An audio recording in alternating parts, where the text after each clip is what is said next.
Olá, galera, tudo bem? Bem-vindos aqui a mais um podcast do curso Fredação, que a gente vai fazer algumas revisões para o Enem. E se o tema do Enem for sobre cyberativismo? E se o tema do Enem for algo relacionado a cyberativismo? E se o tema do Enem for algo relacionado aos problemas dos refugiados no mundo contemporâneo? Bem-vindos ao podcast FredaCast do curso Fredação. A gente vai analisar hoje alguns desses temas e entender o que a gente poderia falar na redação e o que é interessante saber sobre esses temas que podem ser muito importantes para você na hora do seu vestibular. Muitas dessas coisas, vou aproveitar aqui, temos um pequeno quadrinho aqui disponível e vamos discutir algumas dessas temáticas. A gente tem aqui a questão do cyberativismo na atualidade e a gente também tem a questão da saga dos refugiados no mundo contemporâneo. Na realidade, esses aqui são dois temas de redação que são diferentes um do outro. Um tema é o cyberativismo e o outro tema é a questão da saga dos refugiados. Mas eles têm causas em comum, eles têm argumentos em comum, eles têm raízes históricas em comum. É muito importante que a gente saiba observar. Na atualidade, a gente tem temas de redação muito importantes como cyberbullying, por exemplo, como engajamento virtual, no caso do cyberativismo, a importância disso para a transformação social. Quando você pensa em cyberativismo, quando você pensa na saga dos refugiados no mundo contemporâneo, é sempre importante você pensar sua redação a partir de uma contextualização histórica, caso você tenha. A melhor forma possível de fazer uma contextualização, estudar redação para o Enem, problematizar os temas, é buscar fazer uma contextualização, depois procurar estabelecer um argumento 1, depois um argumento 2 e possíveis propostas de intervenção. Aqui você tem argumento 1, argumento 2 e propostas. Tem aluno que me pergunta, Fred, mas e a tese? Por que você não bota uma possível tese também? Muito simples, porque para adiantar o nosso lado, no Enem, a gente vai focar muito em teses que possuam distribuição de argumentos.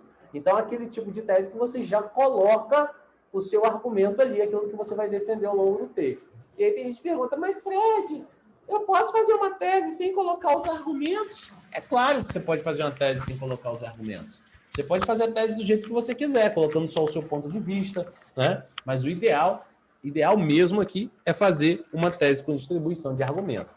Portanto, cyberativismo e a saga dos refugiados no mundo contemporâneo. O que esses temas têm em comum? Por que eles são relevantes? Por que eles vão ser muito úteis para você na hora do Enem?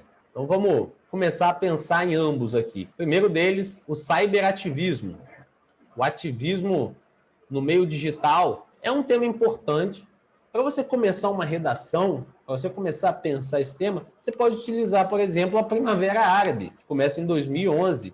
A Primavera Árabe ela é muito importante, ela é muito emblemática por várias questões. A primeira delas é que a Primavera Árabe trouxe uma série de revoluções em Ásia e África, uma série de revoluções que depuseram, que destituíram ditaduras há mais de 40 anos no poder. Pessoas que estavam há muito tempo no Egito, né? Você começa ali na Tunísia, né? A gente tem no Egito, a gente tem na Líbia com um pouco mais de dificuldade, e agora vivemos conflitos muito severos na Síria também. Então a Primavera Árabe, ela, além de ser uma revolução muito vitoriosa e constantemente buscar melhorar os regimes e lutar pela democracia, a Primavera Árabe ela tem um outro porém. Predominantemente, os protestos e ações foram organizados pelas redes sociais. Na época, pelo Facebook. A gente teve lá o Mohamed Bouazizi, o estudante, o quitandeiro, né, que ateou fogo no próprio corpo na Tunísia e que deu início e que deflagrou essa série de revoluções aí ao redor do mundo. Então, você observa que o cyberativismo tem uma força imensa na nossa sociedade. É muito legal isso. A gente viu muito o ativismo no meio digital ser utilizado como forma de atrair, de juntar, de unificar as pessoas.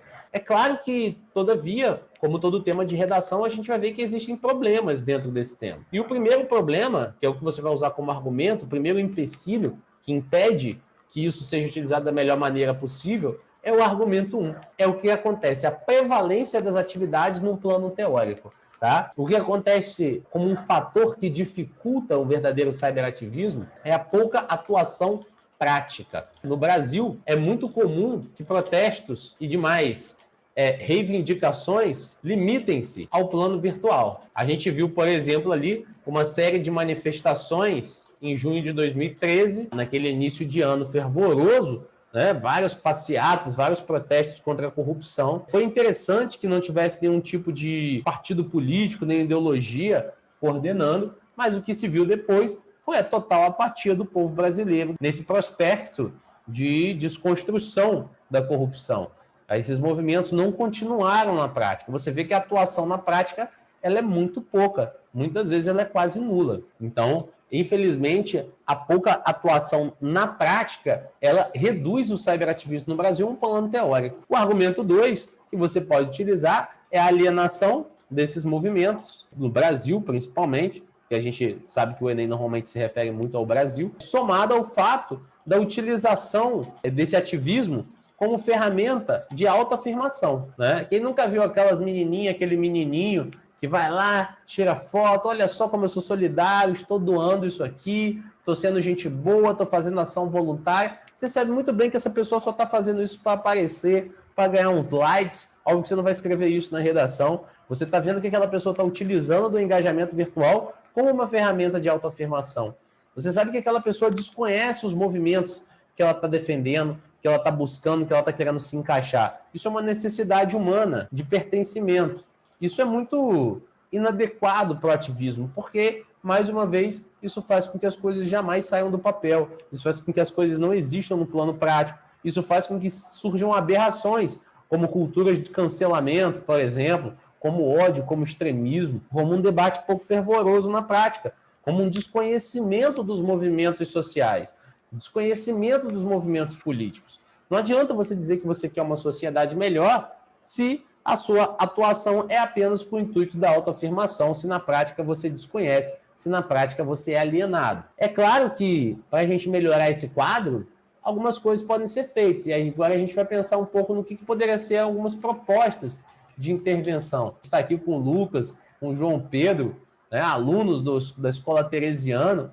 Vocês observam, Lucas, por exemplo, fala comigo, Lucas, você observa esse tipo de ação política, de engajamento no atual contexto? Você acha que as pessoas estão engajadas? O que você teria para me dizer? Eu concordo muito com esse negócio que você falou, que muita gente pratica só tipo, pelo que ela vai receber, tipo, o que vai trazer para ela em troca e não pela real ação, sabe? Você acha que talvez isso se conecte com a solidariedade, porque é uma cultura de culto ao ego, talvez, de busca por likes, em que se transformou uma ferramenta tão nobre quanto o cyberativismo? Sim, com certeza. Eu escrevi isso na minha redação da PUC, que era sobre solidariedade. Ah, legal. Tá vendo aí, ó? Uma ideia muito interessante, com certeza. Né? Porque a própria solidariedade foi transformada em produto. Você, se quiser trazer aí uma questão de abordagem sobre a indústria cultural do início do século XX, essa forma de construção também do ego hoje com as redes sociais, necessidade constante de autoexaltação. Bom, com certeza isso daí seria um ponto interessantíssimo para uma redação. Por isso que uma proposta de intervenção adequada, ela pode trazer aí, os alunos gostam muito de usar Ministério da Educação, MEC, com certeza você pode falar de uma ação prática na escola que reúna debates, que reúna educação política, né? E principalmente retomada e valorização dos movimentos estudantis. Para quem não sabe aí, no início do século XX, acredito que entre 1938 e 1939, houve a criação da UNE, da União Nacional dos Estudantes. Hoje, num contexto um pouco mais democrático, você quase não observa uma ação dos movimentos estudantis. Então, esses movimentos podem ser estimulados, a união dos estudantes e, principalmente, a atuação prática pela ideologia de cada um. Então, principalmente, a organização desses microcosmos, não só com debate, não só com educação política, mas principalmente por meio da valorização das opiniões, né? Algo que leve as pessoas a expor aquilo que eles desejam, para aumentar a representação dos jovens, aqui no início, que são o grande contingente que vai participar dessas transformações, assim como aconteceu na Primavera Árabe. Quando você para pensar, pô, Fred, mas isso não pode se limitar somente ao plano dos jovens. Não vão ser somente os jovens que devem protestar, que devem colocar em prática aquilo que pensam. Quando você fala de Ministério da Cidadania, você tem que falar da promoção também e valorização dos sindicatos. Você pode falar das mídias alternativas, né? Como, por exemplo, TV Cultura, como, por exemplo, redes sociais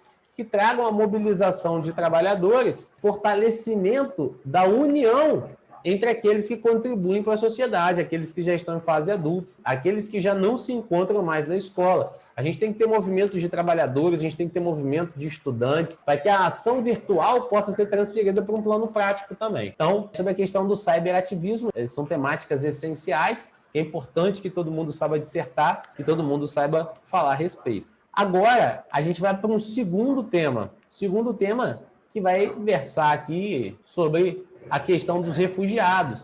Esse tema, ele também vai utilizar ideias parecidas com a questão do cyberativismo. Então, ó, tema de número 2, a saga dos refugiados no mundo contemporâneo. Fred, ali no argumento 2, você falou da alienação dos movimentos. Eu não entendi muito bem, tipo, você diz realmente alienação, só faltar o debate com o outro lado? Não, porque quando você fala de alienação, a alienação está alheio a algo, segundo Karl Marx. Essas pessoas, elas estão promovendo ações e elas não sabem por que elas estão promovendo, nem qual é a causa, nem qual é a consequência. Se você está se engajando de maneira alienada, então você não está se engajando. Se você não sabe por que você está compartilhando, ou expondo, ou dizendo alguma coisa na internet, nas redes sociais, então, na verdade, você está agindo de uma maneira alienada também. Isso é um pseudo-engajamento, logo é um comportamento alienado, visto que nem você sabe a causa nem as consequências. Está alheio a algo, isso é estar alienado. É estar alheio às forças que agem sobre você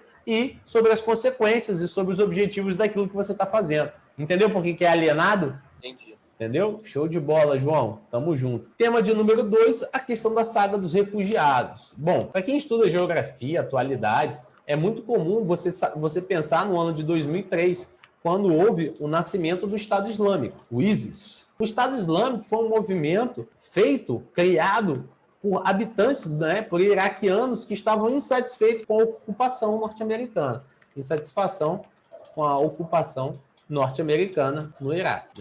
Bom, não estou dizendo para vocês, óbvio que Estados Unidos são responsáveis por grande parte dos problemas que a gente tem no cenário externo hoje. Afinal de contas, só na Síria já são mais de 8 milhões de refugiados, país que tinha 17 milhões de pessoas, de habitantes, agora está com mais da metade do seu país composto por pessoas refugiadas. É uma situação bastante grave. Hoje, metade do país original é escombro. A gente observa que o mundo hoje, segundo a ONU, meus amigos, tem 79,5 milhões de refugiados. Pessoas que vêm do Sudão do Sul, da Síria, do Afeganistão, do Iraque, pessoas de crises, de guerras no Iêmen. Óbvio que 79,5 milhões de refugiados é um número muito severo. A gente tem os curdos também. Os curdos são a nação desterritorializada de maior expressão no mundo. Estima-se que são de 35 a 40 milhões de curdos. Já sofreram um genocídio, sobre o qual muito pouco se fala, como foi o genocídio das minorias curdas na Armênia, no final da Primeira Guerra Mundial. E o que a gente observa, óbvio, é a grande falta de empatia, com a dor do outro. Por isso que, no argumento 1, a gente vai ver aqui a indiferença, falta de empatia, de alteridade, de respeito, de você saber se colocar no lugar do outro. Você pode até usar aquela frase do William Shakespeare: todos são capazes de dominar uma dor, exceto quem a sente. Todo mundo é capaz de dizer, não, isso aí não é nada. Todo mundo é capaz de menosprezar a dor de um refugiado. Claro, você não sente a dor dele, você não sabe o que é perder a família inteira, você não sabe o que é perder filho, irmãos. Bom, questão muito severa. 79,5 milhões de refugiados e a população indiferente, com falta de empatia. Por quê? Porque a gente observa uma banalização de realidades negativas na mídia, no cotidiano. Então, as pessoas criaram um mecanismo de indiferença com relação a isso. É uma coisa muito severa. As pessoas são egoístas, as pessoas são individualistas, não possuem solidariedade, acreditam que isso é um problema externo, não são capazes de reconhecer, a partir do fundamentalismo, do extremismo, a importância dos direitos humanos.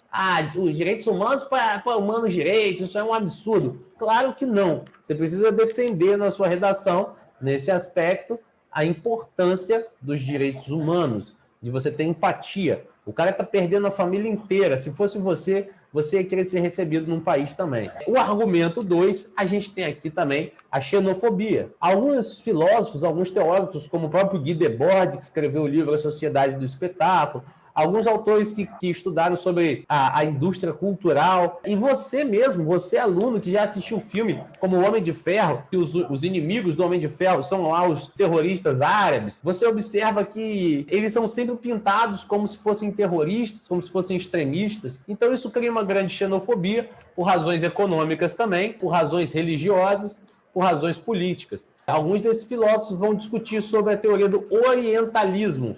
O orientalismo que é a visão preconceituosa e superficial que se criou pelos ocidentais com relação ao povo do Oriente. Como se todos eles fossem radicais, como se todos eles fossem terroristas. O nome disso é orientalismo, a visão preconceituosa do Ocidente com o Oriente. Isso é uma questão que também traz grande xenofobia. Isso aqui é uma situação muito grave. Quando a gente fala de propostas, bom, óbvio que isso envolve mobilização popular, o povo, a sociedade civil vai ter que ser um agente aqui. Tem que haver pressão sobre o poder executivo para a recepção, para o acolhimento e transporte desse contingente de pessoas para o Brasil, caso possível seja, principalmente por uma ação de representação no cenário internacional. Aqui você pode falar do governo federal, de uma ação internacional, por meio de doações, seriam essenciais, porque existem principalmente para países que fazem fronteira, como é o caso da Turquia, né, faz fronteira com a Síria. Então, não só doações, como também ações humanitárias nas regiões de conflito, para garantir aí também o acolhimento adequado, o transporte adequado dessas pessoas. Para desconstruir o orientalismo, você pode falar das obras de ficção, das ficções engajadas, né? Obras de ficção na televisão, nas séries, nos filmes, que busquem desconstruir a visão preconceituosa com o imigrante, com a população refugiada e garantir aqui que o extremismo não seja uma realidade no futuro da humanidade. Então você vê que cyberativismo e a saga dos refugiados são temas possíveis, são temas muito importantes, e eu espero que no dia de hoje vocês tenham aprendido a falar um pouco melhor sobre isso, para poder fazer uma boa redação no dia da sua prova. Enfim, galera, é isso. Por hoje é só. Um beijo para vocês, até a próxima e tchauzinho!